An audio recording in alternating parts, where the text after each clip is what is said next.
Sometimes the truth isn't what it appears to be. And especially when you're dealing with activist groups, sometimes it's entirely the opposite. I'm Dylan Honkoop with Save Family Farming. So people who work in growing cannabis were just given the right to do collective bargaining here in Washington State. Governor Bob Ferguson just signed the new law. Sounds like it's a good thing for workers, right?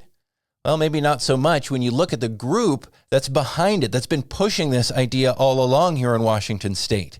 United Farmworkers out of California. Down in California, farm workers have said no thanks to United Farmworkers. And in fact, a lot of them say where the whole union was founded in the Central Valley area, most farm workers don't want to have anything to do with them. So they've gone far afield looking for new members in other parts of California, in Oregon, and even here in Washington State. They say that's what's behind United Farmworkers coming here. Why? They need more members to pay their own bills.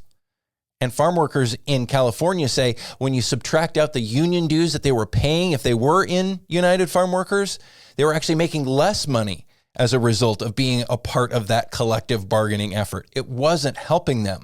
And in fact, when some farm workers tried to leave the union fought them in court for years. They had to insist that the votes be counted and make a huge fuss in Sacramento to make that happen. Why was the union working against the workers?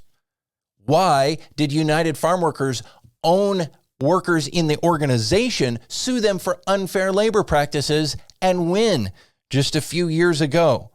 It becomes a whole lot more murky when you look at the real motives behind this group pushing for collective bargaining, not just of cannabis workers here in Washington State, but we know the real goal is all farm workers in Washington. Is that really good for workers here?